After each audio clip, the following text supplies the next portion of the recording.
देश के प्रधानमंत्री नरेंद्र मोदी जी ने और अमित शाह जी ने ये नहीं कहा है कि जीतने के बाद नीतीश कुमार ही रहेंगे, कि नीतीश जी अभी मुख्यमंत्री हैं, इनके और मोदी जी के चेहरे पर चुनाव लड़ा जाएगा।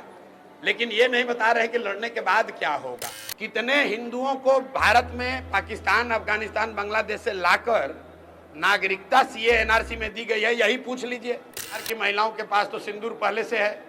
बिहार की महिलाएं सिंदूर अपने जो पति हैं उनसे लेना चाहती हैं, भाजपा के नेताओं से नहीं लेना चाहती हैं। देश के सबसे बड़े चुनावी रणनीतिकार प्रशांत किशोर बिहार बदलाव यात्रा पर निकले हैं। बिहार में प्रशांत किशोर की यात्रा जो है वो लगातार चल रही है। बिहार के अलग अलग जिलों में जा रहे हैं। लोगों की भारी भीड़ प्रशांत किशोर को सुनने के लिए सभा स्थल तक पहुंच रही है। इस बीच मोतिहारी पहुंचे प्रशांत किशोर ने हरसिद्धि और चिरैया में जनसभा को संबोधित किया, जहां पर लोगों की भारी भीड़ नजर आई। तस्वीरें देखिए, आपको दिखा रहे हैं। देश के सबसे बड़े चुनावी रणनीतिकार प्रशांत किशोर बिहार के दौरे पर हैं और इस बीच बिहार के अलग अलग जिलों में जाकर वो बिहार बदलाव यात्रा के तहत लोगों के साथ संवाद कर रहे हैं। इन सबके बीच मोतिहारी के हरसिद्धि और चिरैया विधानसभा क्षेत्र के पताही में प्रशांत किशोर ने जनसभा की। इस दौरान प्रशांत किशोर नीतीश सरकार पर हमलावर दिखे। इतना ही नहीं, आगे मीडिया के सवालों के जवाब देते हुए प्रशांत किशोर ने बता भी दिया कि कब तक जनसुराज का कैंडिडेट फाइनल हो जाएगा। प्रशांत किशोर को जरा सुनिए।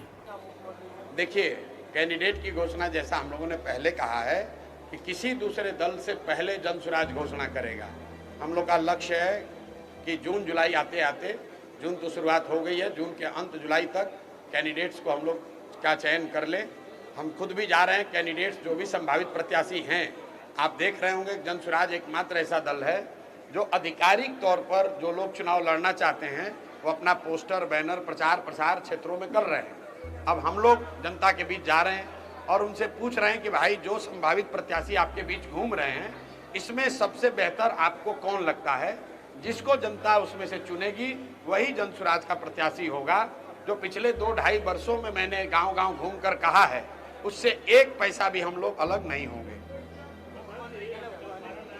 जैसे कि एनडीए की सरकार ने अंडरस्टूड है कि नीतीश कुमार के चेहरे पर अंडरस्टूड है प्रोजेक्ट तो किया है। भाई, ऐसा है, 2 दिन पहले मोदी जी आए तो मैंने जनसुराज की ओर से ये सवाल पूछा है कि एनडीए के लोग, खास करके प्रधानमंत्री और अमित शाह जी, क्योंकि दूसरे का कोई औकात है नहीं दूसरे के कहने का, वो स्पष्ट तौर पर उनको ये बताना चाहिए कि अगर एनडीए को बहुमत मिलता है, उनकी सरकार बनती है, तो क्या नीतीश कुमार ही आगे मुख्यमंत्री रहेंगे?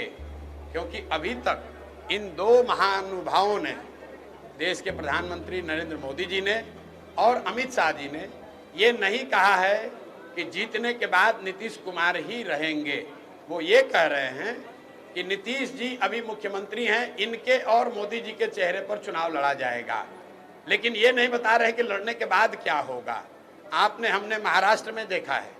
महाराष्ट्र में शिंदे जी मुख्यमंत्री थे, वहाँ पर यही अमित शाह जी ने, प्रधानमंत्री जी ने कहा कि शिंदे जी और मोदी जी के चेहरे पर चुनाव लड़ा जाएगा। लेकिन जब चुनाव का परिणाम आ गया तो भाजपा ने अपना मुख्यमंत्री बनाया है। तो मैं जानता नहीं हूँ कि एनडीए यहाँ किसको मुख्यमंत्री बनाएगी, लेकिन बिहार की जनता को ये जानने का हक है कि एनडीए ये घोषित करे कि क्या अभी के मुख्यमंत्री नीतीश कुमार ही एनडीए की जीत की स्थिति में वही मुख्यमंत्री होंगे कि नहीं होंगे। मैं ऐसा समझता हूँ कि भाजपा के नेताओं में दम नहीं है। अगर दम है तो बोलकर दिखाएं कि चुनाव जीतने के बाद नीतीश कुमार ही एनडीए के मुख्यमंत्री होंगे।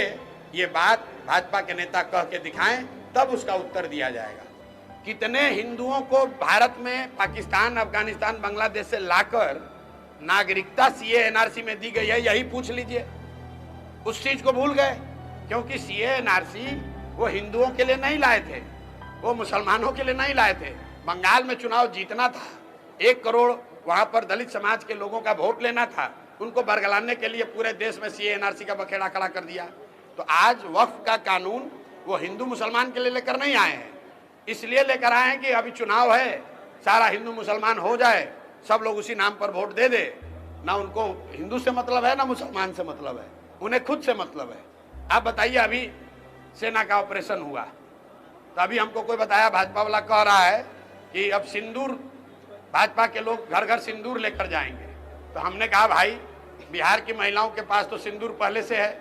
बिहार की महिलाएं सिंदूर अपने जो पति हैं उनसे लेना चाहती हैं, भाजपा के नेताओं से नहीं लेना चाहती हैं। बिहार की महिलाएं भाजपा के या जो भी नेता है उससे अपने बच्चों के लिए शिक्षा, रोजगार चाहती हैं, सिंदूर नहीं चाहती हैं। सिंदूर तो लोगों के पास पहले से है। तो डर के मारे अभी आज हमको किसी ने बताया कि अपना अभियान वापस ले रहा है। ये लोग लेकर जाए तो पब्लिक डंडा लेकर मारेगी इन लोगों को। अरे भाई, सिंदूर आपका पति लेकर आता है। सिंदूर जिससे आपकी शादी होती है वो देता है। ये हिंदू धर्म के पुरोधा माने जाते हैं। आप बताइए, सिंदूरदान होता है शादी में, उस समय वो एक पायस चीज है, और एक व्यक्ति जिसको आप जीवन साथी बना रहे हैं वो आपको सिंदूर देता है। ये कोई राजनीति का विषय थोड़ी है कि सिंदूर का डिबिया लेकर किसी के घर पहुंच गए। अब पहुंच गए तो पब्लिक मारेगी 4 लाठी। ये जब भी कोई चुनाव आया तो एक नया सगुफा छोड़ दिया। अरे भाई, ऑपरेशन सिंदूर हुआ, अब सिंदूर लेके घर घर जा रहे हैं, किस बात के लिए?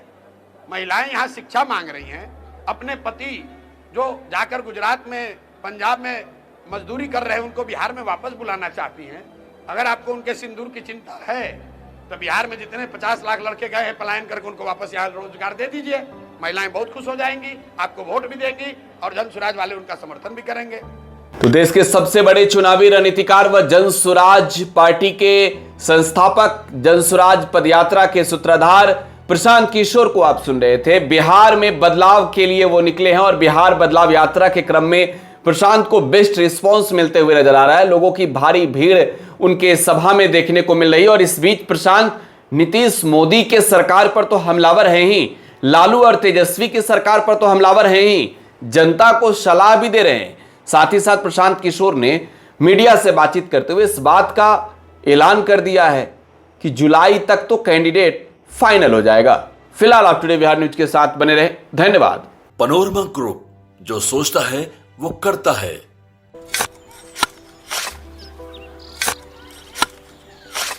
नई का साल मुबारक हो चाचा।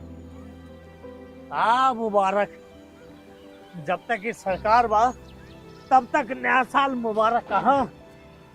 का बात करत बात ई बा, साल चाहे नया होके, दिन चाहे, हमार जिंदगी में तो बस दुख है, दुख बा। बाढ़ के समस्या 10 का 10 बा। फसल बर्बाद हो जाला या ऑन पॉन बिक जाला, ना कोई उपाय बा ना कोई राहत। बात तो सच बा चाचा। फिर से बाहर जाए के सोचे के पड़ रहा है कि सरकार से कुछ ना हुई।